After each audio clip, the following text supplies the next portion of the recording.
Assembly ఎన్నికల్లో గెలవడానికి కోసం కాంగ్రెస్ జూటమాటలు చెప్పింది అని, ఆచరణ సాధ్యం కాని అమలు చేయలేని హామీలు, వాగ్దానాలతో అన్ని వర్గాల ప్రజలను మోసం చేసింది అని, అందుకే కాంగ్రెస్ ప్రభుత్వానికి జరగబోయే ఎమ్మెల్సీ ఎన్నికల్లో తగిన గుణపాఠం చెప్పాలి అని బీజేపీ పట్టభద్రుల టీచర్స్ ఎమ్మెల్సీ అభ్యర్థులు అంజిరెడ్డి, మల్కోమరయ్యలకు మొదటి ప్రాధాన్యత ఓటు వేసి గెలిపించాలి అని బీజేపీ పార్లమెంట్ సభ్యులు కొండ విశ్వేశ్వరరెడ్డి కోరారు. బీజేపీ తాజా మాజీ కార్పొరేటర్ కోలగాని శ్రీనివాస్ ఆధ్వర్యంలో మంగళవారం రోజున స్థానిక బీజేపీ ముఖ్య నేతలు మరియు గ్రాడ్యుయేట్స్తో ఎమ్మెల్సీ ఎన్నిక నిర్వహణ సమావేశం జరిగింది. అనంతరం కరీంనగర్ ఎమ్మెల్సీ ఎన్నికల కార్యాలయంలో జరిగిన మీడియా సమావేశంలో కొండ విశ్వేశ్వరరెడ్డి మాట్లాడారు. పట్టభద్రులను, ఉద్యోగ ఉపాధ్యాయులను మోసం చేసిన గత బీఆర్ఎస్ ప్రభుత్వం నేడు ఎన్నికల్లో పోటీ చేసే పరిస్థితి లేకుండా పోయిందన్నారు. ప్రస్తుతం అధికారంలో ఉన్న కాంగ్రెస్ ప్రభుత్వం పట్టభద్రుల, టీచర్స్ల సమస్యలను గాలికి వదిలేసిందన్నారు. ముఖ్యంగా నిరుద్యోగులకు కాంగ్రెస్ హామీ నిరుద్యోగ భృతి ₹4,000 నేటికి ఇవ్వలేని పరిస్థితిలో ఉంది అని అన్నారు.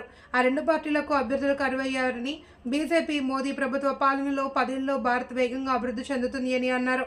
ఈ కార్యక్రమంలో మాజీ అధ్యక్షులు బాసా సత్యనారాయణరావు, మాజీ మేయర్ సునీల్ రావు, డి శంకర్, మాజీ డిప్యూటీ మేయర్ గుగ్గిల రమేష్, రాష్ట్ర కార్యవర్గ సభ్యులు బంగారి రాజేంద్ర ప్రసాద్, బీజేపీ జిల్లా ప్రధాన కార్యదర్శులు తాళ్లపల్లి శ్రీనివాస్ గౌడ్ తదితరులు పాల్గొన్నారు.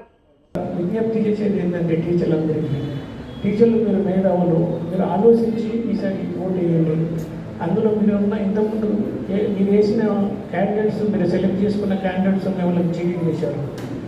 కాబట్టి ఈసారి కూడా సేమ్ పార్టీ నుంచి ఏ క్యాండిడేట్ గెలిచినా ఆ క్యాండిడేట్ ఒక చరిత్ర చూడండి, తన బ్యాక్గ్రౌండ్ అందరి నాకు కూడా చూడండి. చూసి మీరు ఆలోచించి ఏ క్యాండిడేట్ అయితే మీకు సర్వీస్ చేస్తాడు, తర్వాత మీ ఎట్ట ఉంటున్నాడు అని ఆలోచించి, అందులో నేను బీజేపీ పార్టీ నుంచి, తర్వాత తపస్సు యూనియన్ నుంచి వచ్చిన కాబట్టి వాళ్ళ చరిత్ర, బీజేపీ చరిత్ర, తపస్సు చరిత్ర, వాళ్ళు ఎక్కడ కూడా బీజేపీ నుంచి గెలిచిన ఎంపీలు కానీ ఎమ్మెల్యేలు కానీ పార్టీలు మారరు. అదేవిధంగా బీజేపీ అన్నదే చేసి చూపిస్తుంది, ఏది చేయాలని చేస్తుంది. లాస్ట్ మోడీ 50 ఇయర్స్లో ఏ గవర్నమెంట్ చేయని ఎడ్యుకేషన్ న్యూ పాలసీని తీసుకొచ్చారు, వరల్డ్లో బెస్ట్ ఎడ్యుకేషన్ పాలసీ.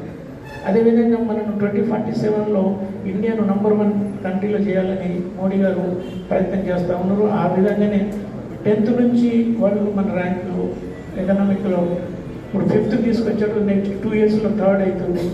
అయితే 2047లో మనం నంబర్ 1 కావాలనే ప్లాన్ ఉంది.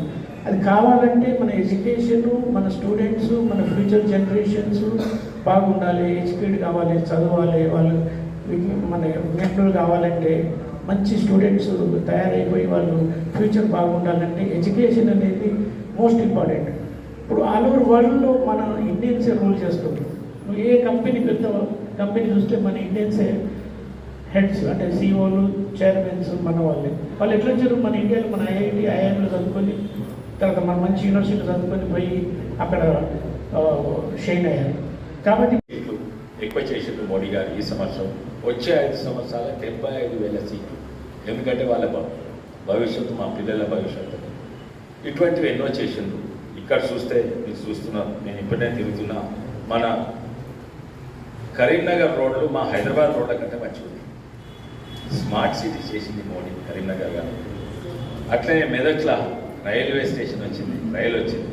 అంటే ఇందిరాగాంధీ గెలిచిన క్షేత్రంలో ఇన్నేళ్ళు రైలు రాకుంటే అక్కడ రైలు కూడా మోడీ గారు.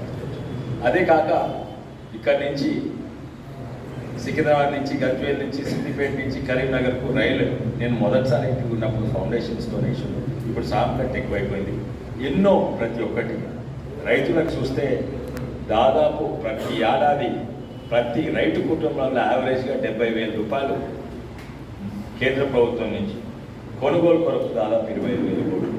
అట్లనే యూరియా, డిఏపి ఫర్టిలైజర్ అది ఇంకా ₹6,000. ఈ 3 కలిస్తే మాత్రమే ₹60,000-70,000 ఒక్కొక్క రైతు చేతిలో పడుతుంది కేంద్రం మీద. ఈరోజు గ్రామాలు నడుస్తున్నాయి, సర్పంచ్, పంచాయతీలు నడుస్తున్నాయి అంటే కేంద్ర ప్రభుత్వం ఉంది.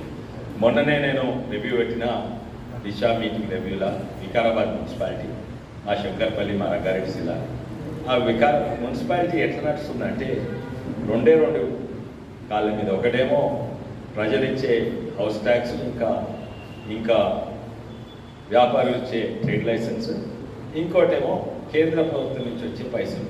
ఆడ 9 కోట్లు ప్రజలు ఇచ్చే ట్యాక్స్ ఉంటే 9 కోట్లు కేంద్ర ప్రభుత్వం అమృత్ స్కీమ్ కింద, 3 కోట్లు అంటే 12 కోట్లు 3 కోట్లు ఫైనాన్స్ కమిషన్ ద్వారా రాష్ట్ర ప్రభుత్వం మినిమం 9 కోట్లు మ్యాచింగ్ గ్రాంట్ ఇవ్వాలి. 3 ఏళ్ళ సంది ఒక్క పైసా వస్తలేదు. అది వికారాబాద్ మున్సిపాలిటీ అని సంఖ్యలు తెలుసు. కానీ అదే కథ ఏ తెలంగాణలో ఎక్కడ పోయినా మున్సిపాలిటీకి ఇప్పుడు నడిచేది కేంద్ర ప్రభుత్వం వల్లనే, హౌస్ ట్యాక్స్ వల్లనే, రాష్ట్ర ప్రభుత్వం నుంచి ఒక్క పైసా వస్తుంది. మా వికారాబాదు, తాండూరు, పల్లి, శంకర్పల్లి అన్నీ కూడా ఇట్లా నడుస్తుంది. అయితే ఈరోజు నడుస్తున్న తెలంగాణ